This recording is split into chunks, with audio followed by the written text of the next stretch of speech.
오늘 우리가 함께 나눌 말씀은 요한계시록 1장 7절과 8절입니다. 함께 읽겠습니다. 볼지어다 구름을 타고 오시리라. 각인의 눈이 그를 보겠고 그를 찌른 자들도 볼 터이요 땅에 있는 모든 족속이 그를 인하여 애곡하리니 그러하리라. 아멘.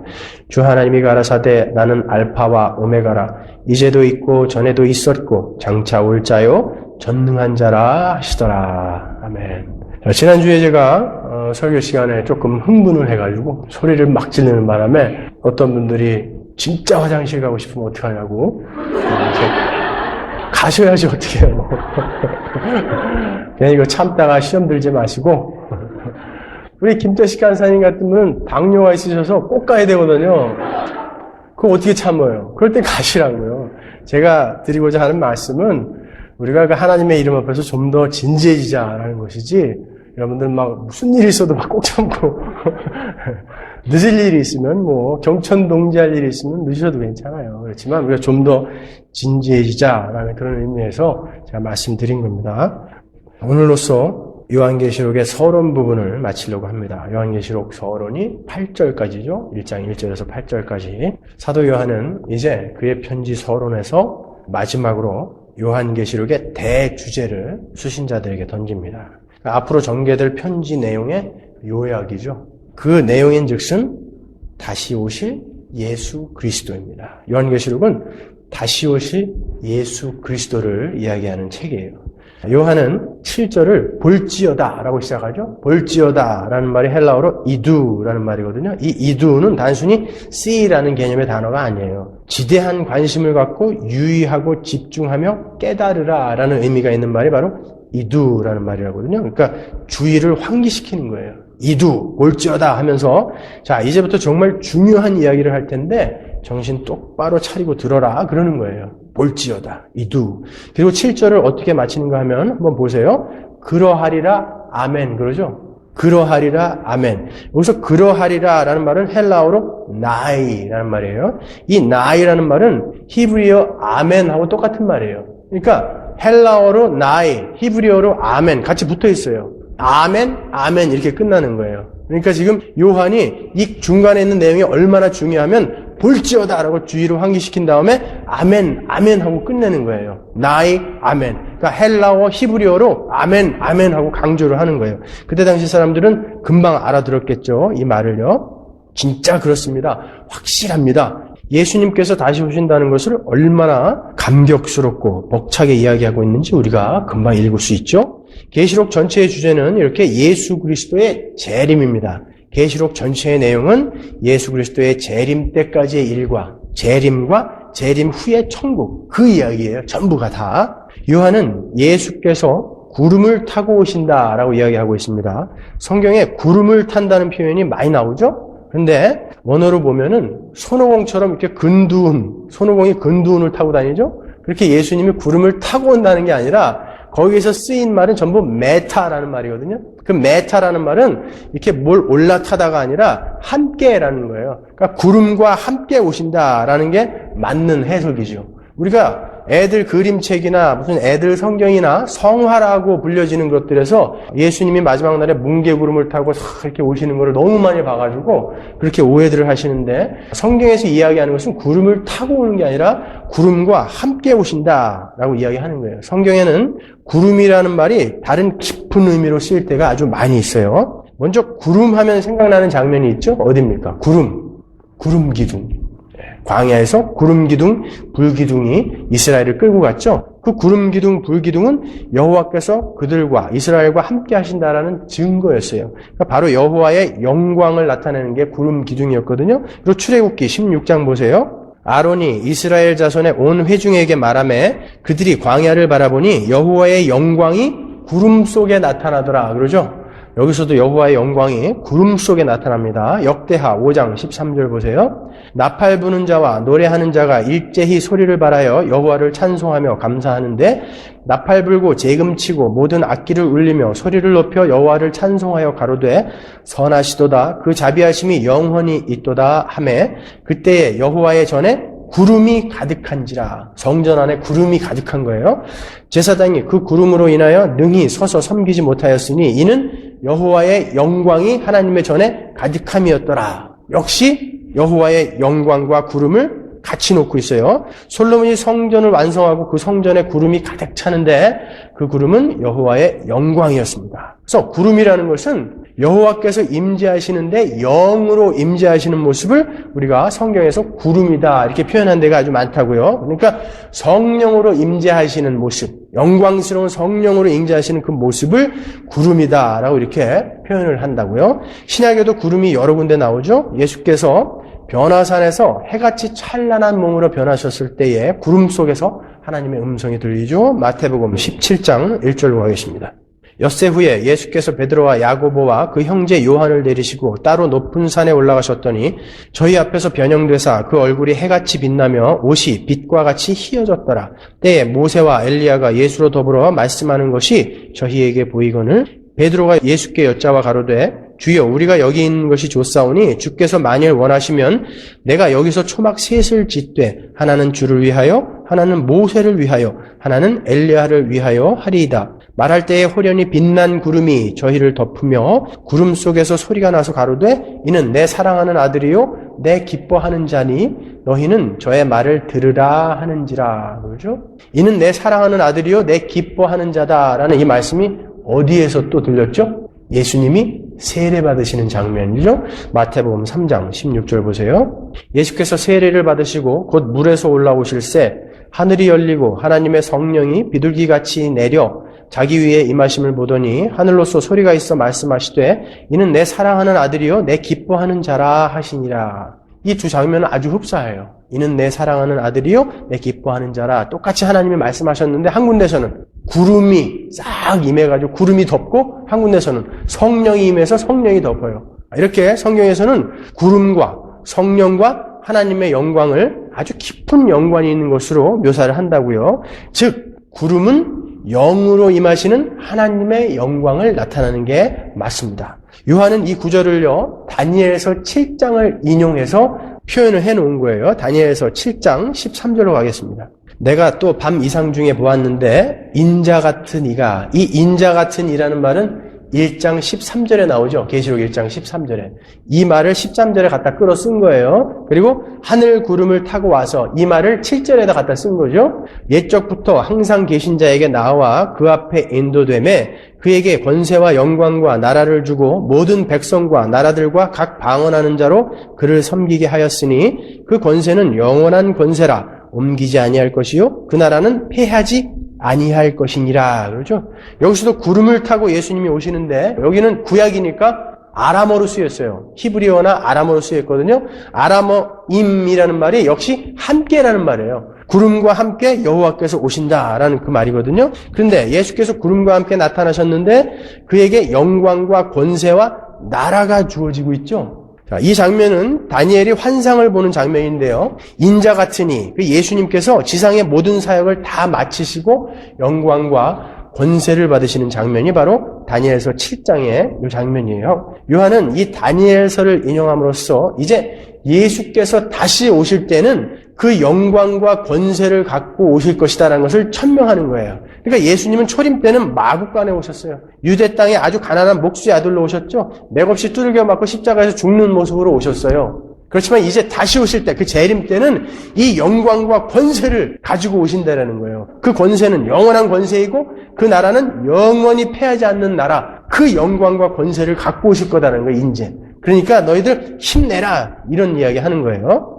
그리고 이 예수님께서 왜 구름과 함께, 이 성령과 함께 오셔야 하는가? 거기에는 아주 깊은 뜻이 있어요. 그 의미는 이러합니다. 여러분, 육신의 몸을 입으신 예수님은 분명히 육신의 몸을 입고 계세요. 부활하신 그날, 안식 후 첫날 제자들에게 나타나서 제자들이 깜짝 놀랐어요. 그러니까 예수님이 그러죠. 내가 영이냐? 아니다. 영은 살과 뼈가 없다. 그런데 나는 살과 뼈가 있다. 만져봐라 라고 하셨다고. 예수님이 직접. 나는 살과 뼈가 있다고. 그런데 살과 뼈가 있으신 분이 어떻게 승천하시고 어떻게 거기에서 영광과 권세를 받으셨죠? 성령 때문에 그런 거예요. 죄와 허물로 죽었던 우리가 성령으로 말미암아 깨어서 이제 거룩한 하나님의 백성이 된 것처럼 예수 그리스도께서도 살과 뼈를 갖고 있으시면서 성령으로 말미암아 우리 안에 존재하게 되시는 거예요. 이제 살과 뼈를 갖고 있기 때문에 예수님은 엄밀하게 말하면은 무소부재할 수가 없어요. 살과 뼈를 갖고 있기 때문에. 그러나 성령의 도우심으로 예수께서 우리 안에 존재하시는 거라고요. omnipresence.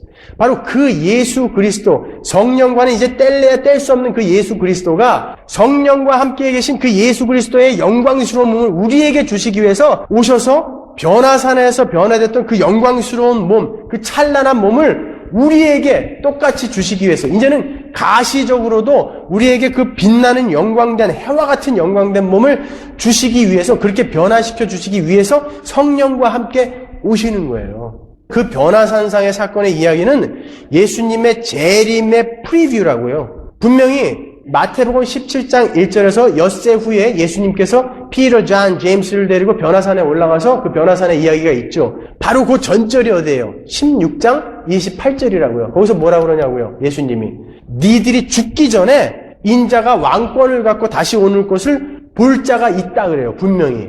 그래놓고 17장 1절에 엿새 후에 그런다고요. 그러니까 엿새 전에 무슨 일이 있었던 거예요? 니들 분명히 내가 왕권을 갖고 오는 것을 볼 자가 있다 그랬다고요. 그 이야기가 지금 여기서 이루어진다. 그래서 엿새 후에 이렇게 시작을 하는 거예요. 그러니까 엿새 후에 변화산상의 그 모세와 엘리야와 예수님이 빛나는 그 모습을 입고 구름 가운데 거하시는 것은 바로 그 재림의 프리뷰라고요. 예수님께서 왕권을 갖고 다시 오실 그 모습을 보여주시는 거예요. 프리뷰로. 변화산에서.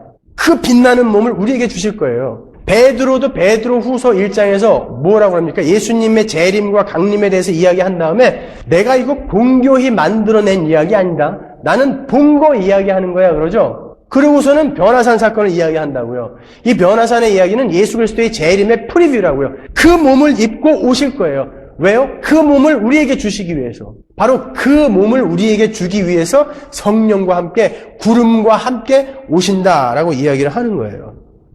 그리고 아울러서 예수께서 주의 날에 성령과 함께 오시는 것은 세상을 심판하러 오시는 거예요. 심판하러.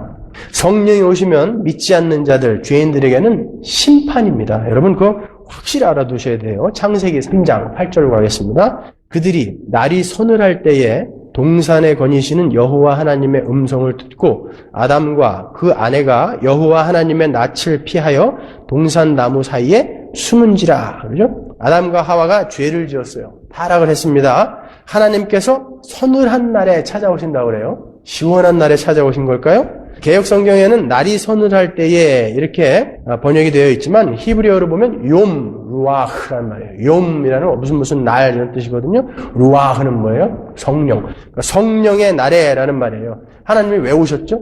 뻘거벗고 창피해가지고 숨어있는 아담과 하와에게 왜 오셨어요? 심판하러 오신 거예요. 성령이 임하시면 믿지 않는 죄인들에게는 심판이 임하는 거예요. 그 심판은 무시무시한 거예요. 마지막 날에 예수 그리스도와 함께 성령이 오신다는 것은 믿는 자들에게는 복이지만 믿지 않는 자들에게는 저주와 심판의 모습이에요. 여러분 성령 세례 너무 좋아하지 마세요. 성령 세례는요 믿지 않는 가짜들에게는 죽음이요 저주요 심판이라고요. 제가 간혹 그런 분들 봅니다. 제가 보기엔 분명히 가짜예요. 분명히 가짜인데 성령 세례 너무 좋아해가지고 그냥 쓰러졌다 일어나고 입에 거품 물고 뭐 혀도 꼬이고 그런 사람은 여러분 제가 옆에서 보기에는 너무 불쌍해요. 너무 불쌍해요. 성령 세례는 그거 아니에요. 무시무시한 거예요. 믿지 않는 자들, 예수를 알지 못하고 은혜를 알지 못하는 자들에게는 무시무시한 거예요. 마태복음 3장 11절 보세요. 나는 너희로 회개케 하기 위하여 물로 세례를 주거니와 내 뒤에 오시는 이는 나보다 능력이 많으시니 나는 그의 신을 들기도 감당치 못하겠노라. 그는 성령과 불로 너희에게 세례를 주실 것인데 어떤 일이 있냐고요? 손에 키를 들고 자기의 타작마당을 정하게 하사 알곡은 모아 곳간에 들이고 나머지는 가짜들은 쭉정이는 꺼지지 않는 불에 태우러 오는 거예요. 그게 바로 성령이 임할 때 일어나는 일이에요. 예수께서 성령과 함께 오신다는 것은 그런 무시무시한 심판을 행하러 오신다는 거예요. 출애굽기 12장 29절 보세요. 한밤중에 주께서 이집트 땅에 있는 처음 난 것들을 모두 치셨다. 임금자리에 앉은 바로의 마다들을 비롯하여 감옥에 있는 포로의 마다들과 짐승의 맏배까지 모두 치시니 바로와 그의 신하와 백성이 그날 한밤중에 모두 깨어 일어났다. 이집트에 큰 통곡 소리가 났는데 초상을 당하지 않은 집이 한 집도 없었다. 그러죠. 6월절에 일어났던 일이에요. 여러분 10개나 프린스 오브 이집트 이런 영화 보시면 죽음의 신이 구름처럼 싹 몰고 가죠. 애굽 전체를. 그때에 임방과 문설주에 어린 양의 피가 발려있는 집은 여전히 먹고 마시고 있어요. 그러나 그렇지 않은 가짜들은 다 죽어요. 통곡 소리가 난다고요. 그게 마지막 심판의 날에 일어날 일이에요. 그러한 모습으로 오신다고요. 성령은요. 우리가 받는 세례는 바로 그 성령 세례를 상징하는 거예요. 마땅히 죽어야 할 자가 죽고 예수 안에 있는 새 피조물만 살아나는 것. 그게 세례거든요. 그러니까 마치 홍해를 건너는 이스라엘이 홍해를 들어가면서 애굽 쪽에서 보면 죽는 거죠. 그러나 가나안 쪽에서 보면 새로운 사람들이 살아나오는 거예요. 그걸 세례라고 그런다고요. 그러니까 고린도전서 10장에서 우리가 모세에게 속하여 구름과 바다에서 세례를 받았다라고 그러잖아요. 그러나 보세요. 똑같은 세례를 받은 자들이 있어요. 이집트, 애굽 사람들이요. 그들은 어떻게 됐습니까? 살아 올라왔어요? 못 살아 올라왔어요. 그게 마지막 날 하나님이 예수 그리스도가 성령과 함께 심판하러 오실 때 그 모습이에요. 모세에게 속하여 그들이 구원을 받았듯이 예수에게 속하여 있는 자만 살아서 올라오는 거예요. 나머지는 다 빠져 죽는 거예요. 이게 무시무시한 재림의 날에 일어날 일입니다. 자, 그렇게 성령이 오시면 예수 안에 있는 자만 살아남고 나머지는 모두 지옥의 불로 던져지는 심판을 받는 것입니다. 지옥불은 무슨 불이라고 그랬죠? 성령의 불이에요. 여러분, 지옥은 마귀가 다스린다고 생각하는 사람들이 있어요. 지옥도 하나님이 다스리는 거예요, 여러분. 마귀는 거기서 같이 타는 거예요, 연료로. 그 불은 성령의 불이에요. 믿는 자가 성령의 불을 받으면 너무나 감격스러운 거지만 믿지 않는 자들이 성령의 불을 받으면 타는 거예요. 제가 이 설교를 준비하면서 정말 간절히 기도하는 것은 하나님, 우리 예배당 안에 정말 믿지 않는 사람들에게는 지옥을 좀 보여주십시오. 이렇게 기도했어요. 지옥을 좀 보여주십시오. 그래서 무서워서라도 하나님께로 좀 도망갈 수 있게 만들어 주십시오. 그 심판이 얼마나 무시무시한 것인지 보시겠습니까? 계시록 6장 12절 내가 보니 여섯째 인을 떼실 때에 큰 지진이 나며 해가 총담같이 검어지고 온 달이 피같이 되며 하늘의 별들이 무화과 나무가 대풍에 흔들려 선과 실이 떨어지는 것 같이 땅에 떨어지며 하늘은 종이축이 말리는 것 같이 떠나가고 각 산과 섬이 제자리에서 옮기우매 땅의 임금들과 왕족들과 장군들과 부자들과 강한 자들과 각 종과 자주자가 굴과 산 바위 틈에 숨어 산과 바위에게 이르되 우리 위에 떨어져 보좌에 앉으신 이의 낯에서와 어린 양의 진노에서 우리를 가리우라. 그들의 진노에 큰 날이 이르렀으니 누가 능히 서리요 하더라. 제발 너무너무 그 진노가 그 심판이 무서워서 하나님의 그 진노가 너무 무서워서 산과 바위에게 내 위에 떨어져서 나를 짓눌러 나를 가려달라고 그러는 거야. 그게 얼마나 무서우면요. 계시록 16장 19절 보세요. 큰 성이 세 갈래로 갈라지고 만국의 성들도 무너지니 큰 성 바벨론이 하나님 앞에 기억하신 바 되어 그의 맹렬한 진노의 포도주 잔을 받음에 각 섬도 없어지고 각 산악도 간데 없더라. 또 중수가 무게가 한 달란트나 되는 큰 우박이 하늘로부터 사람들에게 내림에 사람들이 그 박제로 인하여 하나님을 회방하니 그 재앙이 심히 크미러라. 계시록 20장 9절로 가겠습니다. 저희가 지면에 널리 퍼져 성도들의 진과 사랑하시는 성을 두르매 하늘에서 불이 내려와 저희를 소멸하고 또 저희를 미혹하는 마귀가 불과 유황못에 던지우니 거기는 그 짐승과 거짓 선지자도 있어 세세토록 밤낮 괴로움을 받으리라. 또 내가 크고 흰 보좌와 그 위에 앉으신 자를 보니 땅과 하늘이 그 앞에서 피하여 간데 없더라. 또 내가 보니 죽은 자들이 물온대소하고 그 보좌 앞에 섰는데 책들이 펴있고 또 다른 책이 펴졌으니 곧 생명책이라. 죽은 자들이 자기 행위를 따라 책들에 기록된 대로 심판을 받으니 바다가 그 가운데서 죽은 자들을 내어주고 또 사망과 음부도 그 가운데서 죽은 자들을 내어주매 각 사람이 자기의 행위대로 심판을 받고 사망과 음부도 불못에 던지우니 이것은 둘째 사망 곧 불못이라. 누구든지 생명책에 기록되지 못한 자는 불못에 던지우더라. 스바냐 1장 14절로 가겠습니다. 여호와의 큰 날이 가깝도다. 가깝고도 심히 빠르도다. 여호와의 날의 소리로다. 용사가 거기서 심히 애곡하는도다. 그날은 분노의 날이요 환난과 고통의 날이요 황무와 폐괴의 날이요 캄캄하고 어두운 날이요 구름과 흑암의 날이요. 데살로니가전서 5장 1절이요 형제들아 때와 시기에 관하여는 너희에게 쓸 것이 없음은 주의 날이 밤에 도적같이 이를 줄을 너희 자신이 자세히 알미라. 저희가 평안하다 안전하다 할 그때에 잉태된 여자에게 해산 고통이 이름과 같이 갑자기 멸망이 호련히 저희에게 이르니 결단코 피하지 못하리라. 형제들아 너희는 어두움에 있지 아니하매 그날이 도적같이 너희에게 임하지 못하리니 너희는 다 빛의 아들이요 낮의 아들이라. 우리가 밤이나 어두움에 속하지 아니하나니 그러므로 우리는 다른 이들과 같이 자지 말고 오직 깨어 근신할지라. 이렇게 무시무시한 날이 바로 재림의 날입니다. 여러분 구름 타고 가야금 울리면서 예수님이 오실 거라고 상상하지 마세요. 예수님은 무시무시한 심판자로 오실 거예요. 우리에게는 따뜻한 형님이요, 맏아들이요, 친구요, 그런 모습으로 오실 거지만 믿지 않는 자들에게는 무시무시한 심판자의 모습으로 올 것입니다. 예수를 믿지 않고 예수를 믿는 자들을 우습게 여겼던 모든 자들은 차라리 내 몸뚱아리에 바위야 떨어져라, 사나 좀 가려다오, 그런 날이 반드시 올 것입니다. 그런데 여기 계신 여러분은 그 상황에서 어떻게 건져지신 것입니까? 어떻게 그러한 죄인의 자리에서 건져진 거예요? 그러한 진노의 자리에서 어떻게 건져지신 거예요?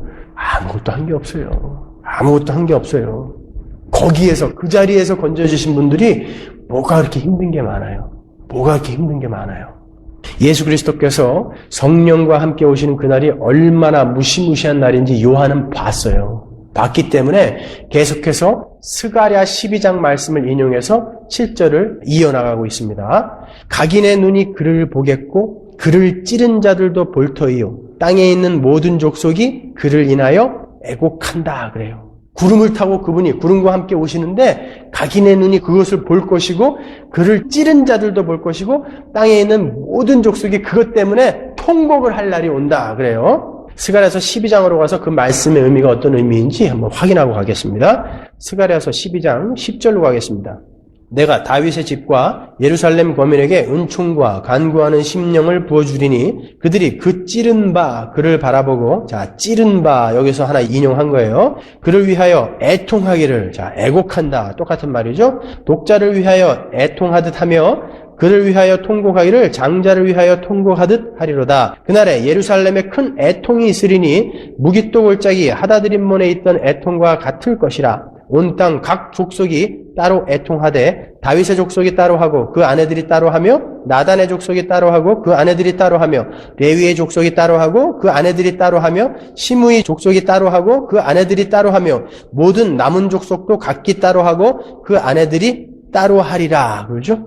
자, 이렇게 모든 족속이 통곡을 하고 있는데 그 모든 족속은 예수 그리스도를 찌른 자들이다. 그러죠? 10절 보세요. 다시 10절에 보시면 그들이 찌른 바 그를 바라보고 통곡을 한다 이렇게 나오죠?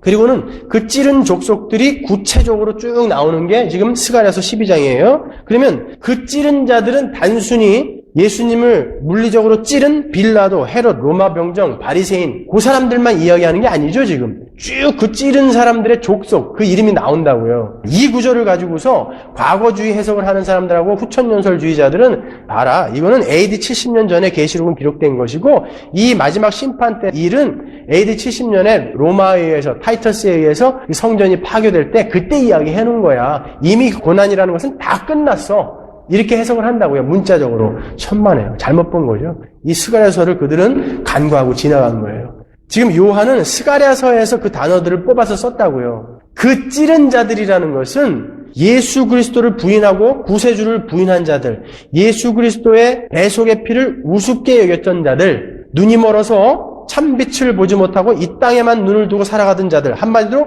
구원받지 못한 모든 자들을 가리키기 위해서 그 찌른 자들이라는 말을 꺼내다 쓴 거예요. 스가랴서에서도 그런 의미로 쓴 거고요. 그때는 아직 예수님이 오시도 않았는데 뭘 예수님을 누가 찔러요. 찌른 자라는 말은 바로 예수를 믿지 않는 모든 자들이에요. 바로 이런 자들이죠. 요한 2서 1장 7절로 가겠습니다. 미혹하는 자가 세상에 많이 나왔나니 이는 예수 그리스도께서 육체로 임하심을 부인하는 자라. 이런 자들이요. 이것이 미혹하는 자요 적 그리스도니. 그죠? 베드로후서 3장 2절로 가겠습니다. 여러분이 무엇보다 먼저 알아야 할 것은 이것입니다. 마지막 때에 조롱하는 자들이 나타나서 자기들의 욕망대로 살면서 여러분을 조롱하여 말하기를 그리스도가 다시 오신다는 약속이 어디 있느냐?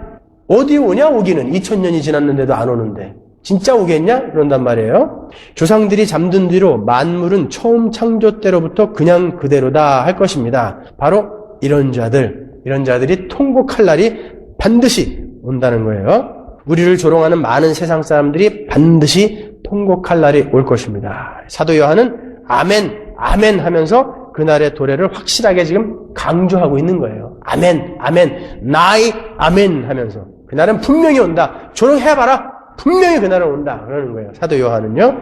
예수님께서도 직접 이 스가랴서를 인용해서 예수 그리스도의 재림을 이야기하신 부분이 있습니다. 마태복음 24장 29절로 가겠습니다. 그날 환난 후에 즉시 해가 어두워지며 날이 빛을 내지 아니하며 별들이 하늘에서 떨어지며 하늘의 권능들이 흔들리리라. 그때에 인자의 징조가 하늘에서 보이겠고 그때에 땅의 모든 족속들이 통곡하며 그들이 인자가 구름을 타고 능력과 큰 영광으로 오는 것을 보리라. 요한계시록의 말씀과 스가랴와 다니엘의 말씀과 똑같은 말씀이죠. 예수님이 그렇게 이야기하고 계시다고요. 분명히 그날은 온다. 너네들 정신 똑바로 차려라. 그러는 거예요. 그때는 예수님께서 재림할 때는 회개하고 싶어도 회개를 할 수가 없는 때예요. 왜요? 예수님은 언제 오십니까? 14만 4천 명이라고 상징이 된 그 하나님의 백성들의 숫자가 다 차야 마지막 하나님의 백성이 딱 구원을 받으면 그때 천국문 딱 닫고 예수님이 그때 오시는 거예요. 그럼 그때 무슨 회개를 해요? 회개할 사람은 이제 이미 다 천국에 들어가 있고 그 수가 딱 차면은 그때 천국문 닫고 예수님이 오시는 거예요. 성령과 함께. 그러니까 여기서 통곡하는 것은 회개의 눈물이 아니에요. 이를 가는 눈물이에요. 분해서. 후회의 눈물이에요. 억울해서. 그런 통곡이 반드시 있다라는 거예요. 그런 통곡이. 그게 바로 예수 그리스도의 재림입니다, 여러분. 이 자리에 혹시 아직 예수를 믿지 않으신 분 계시면 빨리 예수 믿으셔야 됩니다, 여러분. 미루지 마시고 예수를 영접하십시오. 통곡의 날은 반드시 옵니다. 영원히 꺼지지 않는 불 속에서 죽지도 않아요. 한 300년만 있다가 풀어준다면 한번 해보겠어요, 저는. 이 땅에서 하고 싶은 게 너무 많아가지고 어떤 기한이 있다면, 아니 10,000년 있다 풀어준다면 기다리면 되잖아요. 어떻게든지. 그게 아니라 영원이라고요. 영원. 거기에는 구데기가 득실거린다고 그러죠. 아주 처참한 곳이라는 표현이에요. 거기에서 영원히 있어야 돼요. 가석방도 없어요. 거기는요. 거기를 두려워하지 않는단 말이에요. 이게 말이 되냐고요. 기독교인들이 거기를 두려워하지 않고 삶을 살아간단 말이에요. 100% 가짜예요. 그러면 100% 가짜예요. 이 시대의 목사나 기독교인들이 그 지옥을 믿지 않기 때문에 이따위로 사는 거예요. 지옥이 있다는 걸 믿으면 이렇게 못 살아요. 아무도 안 믿는 것 같아요. 제가 보기에는. 지옥이 있다는 것을. 그날은 분명히 옵니다. 나이 아멘. 분명히 옵니다. 그리고 이 자리에 있는 예수 믿는 여러분은 안심하십시오. 힘을 내십시오. 여러분은 변화산에서의 우리 주님과 같은 새 몸을 입고 그때부터 이제 영원히 눈물도 없고 고통도 없고 아픔도 없는 곳에서 기쁨과 안식과 평안을 누리면서 사시게 될 거예요. 그날은 반드시 속입니다. 아니, 벌써 오고 있어요. 벌써 오고 있어요. 오늘 본문 보시면 구름을 타고 오시리라, 성령과 함께 오시리라, 거기서 오시리라, 엘코마이는 그 시제가 현재형이에요. 헬라어의 시제 현재형은 뭐라고 그랬죠? 진행형. 오시고 계시다는 거예요. 오시고 계시다. 여러분, 천군 천사의 발자국 소리를 들으십니까? 하늘의 불말과 불병거의 그 말발굽 소리를 들으세요? 그 소리를 들으세요. 그래야 힘이 나요. 그래야 우리는 이 지긋지긋한 세상의 공격에서 일어날 수 있는 거예요, 다시. 제가 군대에 있을 때 포천에 있는 어떤 부대에서 탈영병이 생겨갖고 용인까지 넘어왔어요. 그 사람들이 무기고를 습격해가지고 실탄하고 수류탄을 다 들고 용인까지 산 능선을 타고 넘어온 거예요. 그런 정보를 받고 저희 사단이 이제 그 일을 맡았는데 설마 여기까지 왔겠느냐 해갖고 한 8명이서 공포탄 15발씩 갖고 나갔어요. 뭐 가다가 담배도 한 대씩 피고 있긴 어딨냐 막 이러면서 그때는 은하수를 한 각씩 줬거든요, 담배. 그 비린 은하수를 나눠 피면서 무덤 옆에 앉아가지고 이제 막 잡담하고 있는데 그 산속에 빈 집에서 말이죠. 갑자기 총알이 날라오는데 뭐 미처 손 쓸 새도 없어요. 무덤 옆에 딱 숨어 있는데 무전병이 이제 무전을 해야 되니까 이 무전기 안테나가 한 2, 3m 되거든요. 그 안테나를 보고 쏘는 거예요, 얘네들이. 근데 이 무전을 치려면 철모를 들어야 된다고요. 왜냐면 귀에다가 갖다 대야 되니까. 살짝 드는데 여기서 딱 맞았어요, 무전병이. 근데 M60는 6조 광선이라고 해서 이게 안에서부터 돌아서 나온다고요, 총알이. 그래서 목표물에 맞으면 안에서 회전해가지고 이 안에가 다 박살이 났네요. 맞자마자 얼른 저희들이 끌어당겼는데 머리가 푹 주저앉았어요. 바람 빠진 풍선처럼. 머리가 없어졌어요. 이 뼈가 다 부서져가지고. 얼마나 무서웠겠어요? 공포탄 쏴봐야 3m도 안 나가는 거, 소리만 펑펑 나는 거. 그러니까 덜덜덜덜덜 떨고 있는데 그쪽은 수류탄도 갖고 있는데 어떻게 해요? 저 아래에서 이 총소리를 듣고 연대 병력이 이제 올라오는 거예요. 구보를 하면서 실탄 다 들고 사나이로 대열하시 이러면서 아니 그 많은 사람이 구보를 하면서 막 오는데 그 소리가 얼마나 막 반갑던지 말이죠. 그 안도감, 그 감사함 지금도 잊을 수가 없어요. 그 수많은 우리 전우들이 우리를 구하겠다고 줄을 쫙 서가지고 군가를 부르면서 오는 거예요. 다 죽었죠, 걔네들. 포위해가지고 일제히 쐈는데 나중에 들어가 보니까 팔은 여기 떨어져 있고 머리는 저기 떨어져 있고. 세상은 우리를 그렇게 공격해 오지만 그 하늘의 천군 천사 예수 그리스도가 심판을 하시러 오시는 그날 그들은 갈기갈기 찢겨질 거예요. 우리를 공격하는 세상이 마귀의 세력이 무시무시해요. 우리는 도저히 이길 수 없어요. 그러나 여러분 엘코마이 오고 계신 하늘의 불말과 불병거의 그 발자국 소리를 들으셔야 돼요. 그 소리를 들으세요, 여러분. 교회에 나와서 맨날 복이나 받고 문제나 해결하려고 하고 그러니까 이 하늘나라와는 조금도 상관없이 살고들 있으니까 조금만 문제가 오면은 그거에 매달려가지고 못 일어나는 거예요. 엘코마이 구름을 타고 구름과 함께 성령과 함께 예수 그리스도가 역동적으로 지금 오고 계시다고요. 우리는 그 말발굽 소리를 들으셔야 돼요. 그 천군 천사의 군가 소리를 들으셔야 돼요. 이겨라! 내가 지금 가고 있다. 이겨라! 예수님이 오시는 거예요. 계속 가라. 누가 내 아들을 건드려? 누가? 그러면서 오고 계시다니까요. 누가 내 동생들을 건드려? 이렇게 우리의 맏형이 맏아들이 오고 계시다고요. 꼼짝 마라 그러고 오고 계시다니까요. 예수 믿는다는 게 얼마나 여러분 감격스러운 건지 모르시죠? 그게 재림이에요. 구름을 타고 오시리라. 뭉게구름 타고 이러고 오는 거 아니에요, 여러분? 그 무시무시한 마지막을 보는 거예요, 우리는요. 우리에게는 기대와 소망의 날이지만 이 땅에 예수를 믿지 않는 자들에게는 무시무시한 심판의 날이라는 거. 그래서 세상을 보고 우리는 불쌍히 여겨주는 거예요. 이게 기독교예요, 이게요. 그날을 기다리는 것이. 무슨 복들을 그렇게 말하시는 거예요? 예배당에 오셔서. 그분이 자기를 가리켜 나는 알파와 오메가다 그럽니다. 8절에 보면. 그분은 알파요 오메가이십니다. 알파는 헬라어의 A죠. 오메가는 헬라어의 Z, G라고. 그분이 처음과 끝, 시작과 나중. 이 모든 것은 그분으로부터 말미암았고 그분으로 끝나는 거예요. 그분이 오셔서 다 태워버릴 거예요. 그분이 오고 계세요. 우리를 건지기 위해서, 우리 편을 들어주기 위해서 전우의 실체를 넘고 넘어하고 오신다니까요.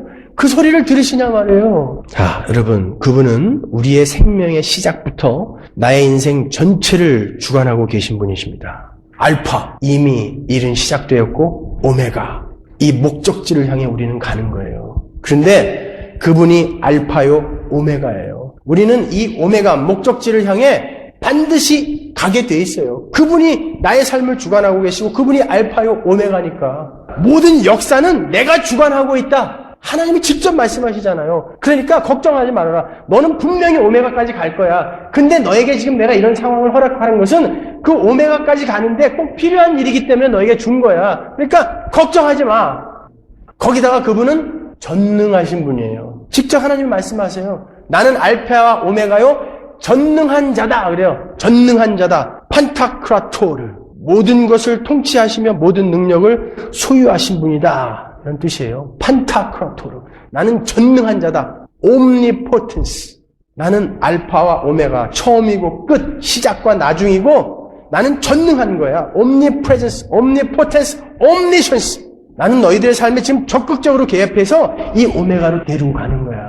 모든 역사는 내 손에 있어. 그런데 너희들이 왜 걱정하고 있냐? 분명히 너희들은 오메가까지 갈 거야.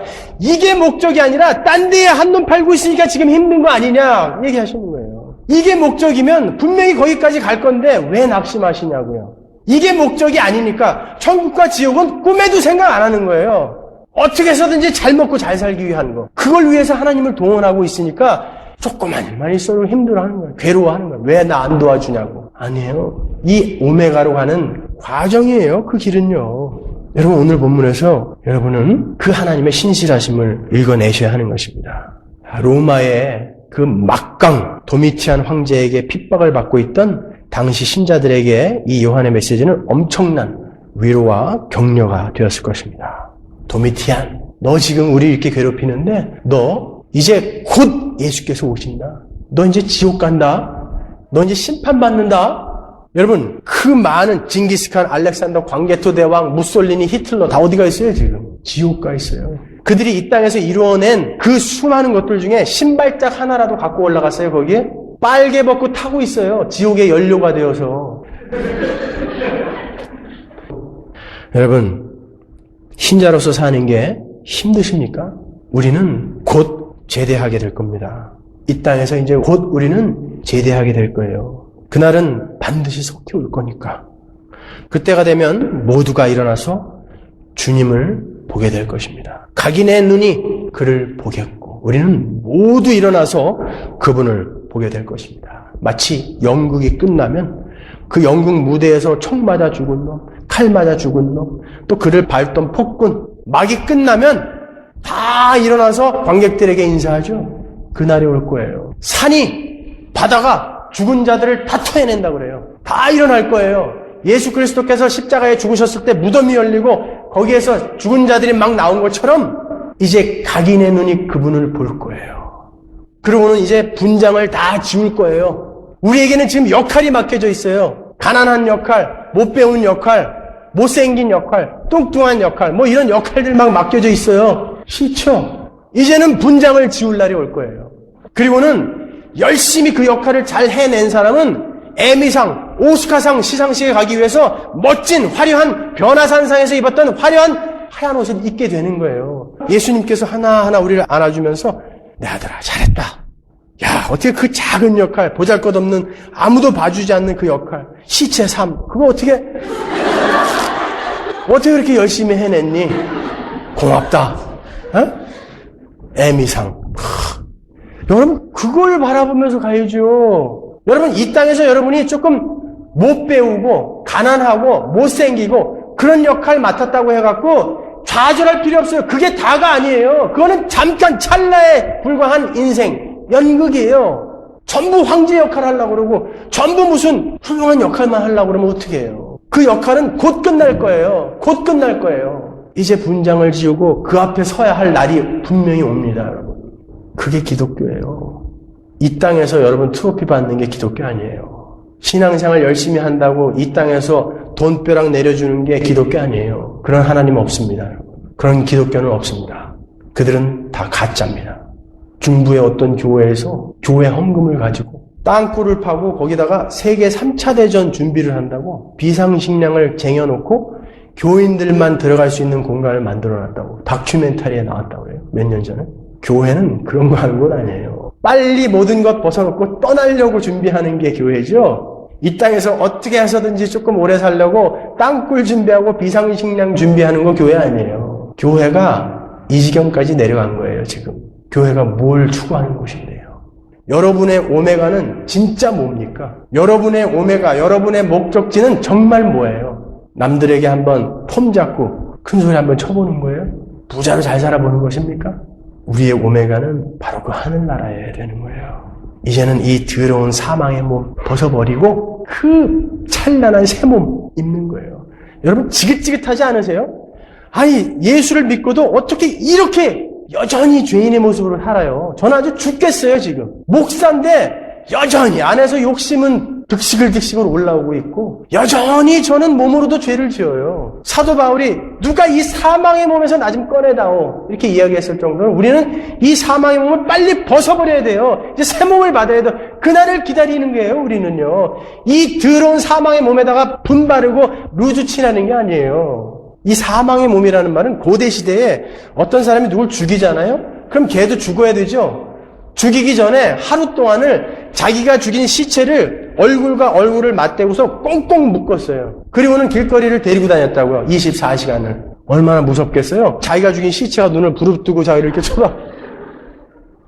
그게 사망의 몸이라고요. 이 사망의 몸에서 누가 나를 꺼내다오. 우리는 죽는 날 그 몸에서 떨어지는 거예요. 그때까지는 계속 고민하면서 싸우면서 가는 거예요. 무슨 세상이 대단하게 여러분을 괴롭힐 거라고 생각하지 마세요. 여러분 자신 안에 있는 그 옛사람이 여러분을 죽도록 괴롭힐 거예요. 거기에서 탈출하는 날이 죽는 날인데 그걸 왜 무서워하시냐고요.